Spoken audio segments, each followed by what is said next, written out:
Hello, I'm Caroline Gaskin, and I am a homeopath and a holistic health coach.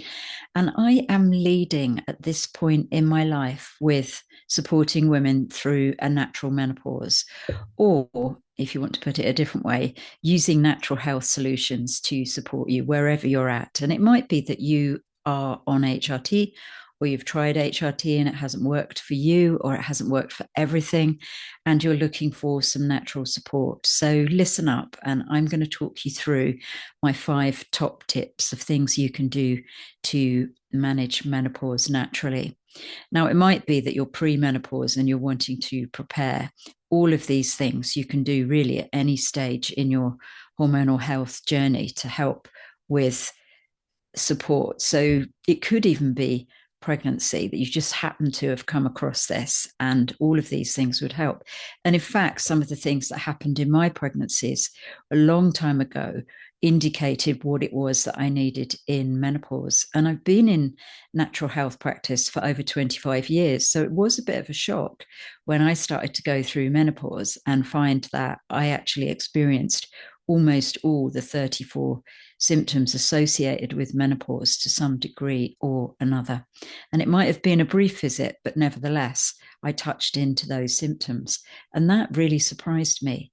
And so it's because of that that I have really learned a lot more about menopause. And I now support women, whether it's individually, one to one, whether it's through just mini workshops or longer workshops, health professionals wanting to work with menopause, or our 6-week menopause course, which is an online course, but which is honestly my best offering for women actually transitioning through menopause. So it might be that you're pre-menopause, you might be in peri, which really has 2 stages. It has early peri and late peri, and those have different symptoms, but everything I'm going to share today you can use at any stage. And it might be that you're post-menopause and you're like me and you're just thinking, I wish I knew some of this earlier. And even post-menopause, all of these things that I'm talking about today will help on your journey. And again, there are different organs that we need to look after post menopause. And I tend to focus on brain, bladder, heart, and bones when it comes to post menopause. So everything we're doing in menopause should be setting us up to navigate the post menopause period and have a great plan to work through whatever it is that our body needs. And we're all individual, but everything today is general. So first off, I'm going to talk about essential fatty acids. They're called essential because every single organ and system in the body uses them, sometimes called omega oils. Now, we need to get the balance right. Many people, particularly if you're listening to this from North America, might have kind of a diet much higher in some of the puffers, the polyunsaturated fatty acids, some of the omega-6s that many people have too much of if they eat processed food, ultra processed food, fried foods, etc. We might be taking in too much of certain types of fatty acids. So they are good for heart, circulation, skin, hair, nails, eyes, everything really they help with. So they help with the transportation of our hormone messengers around the body. And those hormone messages are called prostaglandins. And studies show that they support the formation of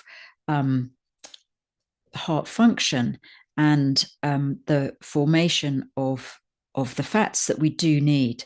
So what I find is that women need more essential fatty acids during menopause. Now, my personal favorite is this fatty acid complex from a company here in the UK called Aquasource, and I really like it. The reasons I like it is because you only have to take a very small amount. It's in a dark bottle, it's liquid, and it's primarily organically sourced or well crafted. It's got a wide range of essential fatty acids in it. And the great thing is you only need to take a very small amount. So some of these you need to take a dessert spoonful a day, and that really might not be comfortable for you. It's also vegan, which is helpful. And for postmenopause, there's another one in the same range called Liquid Gold Complex that comes with a bit of extra vitamin D3. And the essential fatty acids in that are more targeted to support brain function, vaginal dryness, and to keep the bones healthy. So it's got a slightly different focus. So you might be looking at essential fatty acids for different situations. So it might be something like evening primrose oil, which is an essential fatty acid, is great if you're suffering from premenstrual syndrome, for instance. So things like, tender breasts, that kind of symptom, evening primrose would be a more targeted, more specific. If you've got digestive issues, you might like flaxseed oil because that has the capacity to repair the gut lining. So often women need to take 2 or 3 times as much, and I'm thinking about up to 3,000 micrograms daily during what I call the eye of the storm, late perimenopause, when symptoms are really ramping up, when you've got things like hot sweats, you're waking at night, insomnia, surges of anxiety, that type of thing, ramping up your essential fatty acids to support the hormonal process, the transportation of these hormone messengers could be a really good call. And next up is fermented foods, increasing what we call the diversity of the microbiome. So the microbiome exists throughout the body, the mouth, the vagina, primarily the gut. There's a lot of studies on the microbiome in the gut, but in fact, any of the linings of the body, so things like the linings of the respiratory system, right up in the nasal passages, we will have a biome that needs supporting, that's full of healthy flora. And in order to keep that healthy and diversified, then we need to be eating fermented foods. We might take prebiotics, what are called digestive enzymes as well, or probiotics. So prebiotics help with the top part of the digestive system, probiotics, the lower bowel, the lower down in the system. And so it might be that you've got bloating and discomfort, you're looking at probiotics. If you've got problems with indigestion or heartburn or nausea, you might be looking more at prebiotics. If you've got a problem with your thyroid and it's slow, its metabolic process is slow, then a prebiotic that contains something called protease to help you digest proteins efficiently might be more helpful. So we can get down to some details, but diversifying your diet with things like kefir, kimchi, fermented foods of some sort. Yogurt's okay as well. If you don't want to eat dairy, we've got water kefir, apple cider vinegar, lots of different ferments. We can ferment vegetables to make the nutrients more bioavailable to us. So the more diverse the gut flora is, the better we absorb from the food that we are already eating. So rather than changing the diet massively, putting these in can really help. And a lot of the prebiotics we'll find when we eat more fiber. So there's a lot of conversation at the moment about ramping up fiber in the diet. And I would say that's especially true of your morning meal because the fiber helps dampen the cortisol. Cortisol wakes us up in the morning, gets us going. And that's a natural process. We need cortisol. We just need it to come back into balance. So eating a small breakfast with some fiber, and that could be a wholemeal toast, for instance, or a homemade granola, that will help with bringing down the cortisol, and it will create what's called prebiotics. So most vegetables, for instance, have prebiotics in them. And again, if we've got this ultra processed food diet, we will have a problem with getting enough fiber in to instruct really the digestive system how to work efficiently. So I do sometimes mention particular probiotics. And if you want to dive into that, I would go for acidophilus and bifidus. Bifidus, the bifidobacteria, are particularly useful for women with premenstrual syndrome. They help us absorb our B vitamins that deal with stress. So if you're going to go for an off the counter, off the shelf probiotic, prebiotics, then go for bifidus and acidophilus. And if you're going for Prebiotics, they're also called digestive enzymes. So you can get some great combinations of those as well to take as supplements. But there is nothing like putting it in the diet.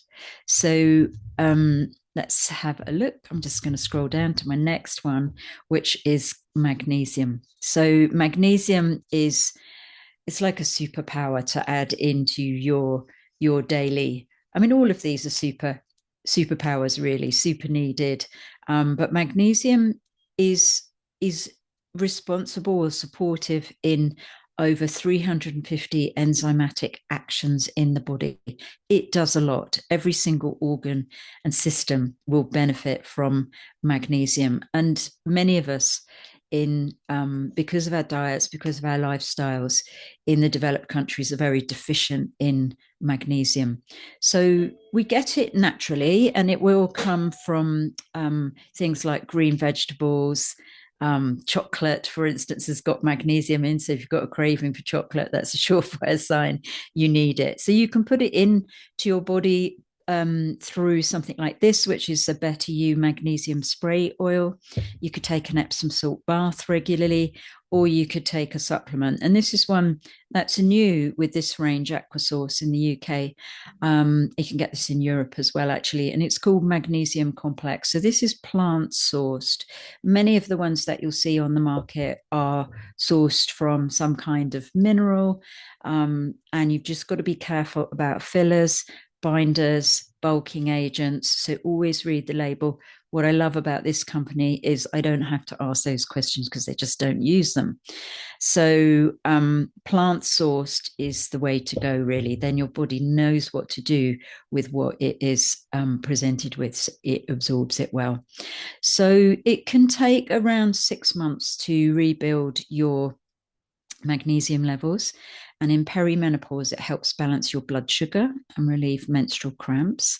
And then when it comes to, that eye of the storm, true menopause, when things are ramping up and your periods are really getting ready to stop, as around 12 to 18 months worth of time, and it feels like chaos is reigning, what magnesium is going to help you with is your hot sweats, your nighttime sweats, your sleep, relaxing before you go to bed.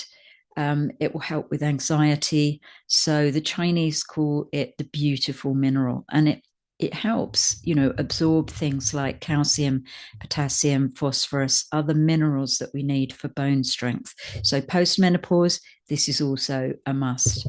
And now something that I am a big fan of, and that is dry skin brushing. So every day before a shower or a bath, get a natural bristle brush like this and brush your skin from the extremities towards the heart before you get into the shower or before you get into the bath. So you're brushing your dry skin, and you can brush and stimulate the skin to get rid of dead skin. You'll be stimulating what are called the leptin receptor sites that are just underneath the surface of the skin. And those, contribute towards managing our weight. So dry skin brushing has lots and lots and lots of benefits. It's helping by brushing in that direction from the extremities, hands and feet towards the heart. It is helping our lymph, which is a system we have which takes what's no longer needed from the cells, brings it back to these big ducts above the heart, dumps it into the blood. Blood takes it to the liver for cleansing, but lymph relies on us doing something. So I'm just going to add in an extra. Take a walk every day to get your lymph system going. If you're someone who has a sedentary lifestyle, much of my work is sitting down, unfortunately. So I have to remind myself to get up, walk around, move around. And I try and go out for a walk every morning to get natural light onto my skin and into my eyes. And that is really important too. But we'll talk more about that because that leads into sleep another time. But dry skin brushing with a natural bristle brush, these are readily available from health stores or from natural dispensary.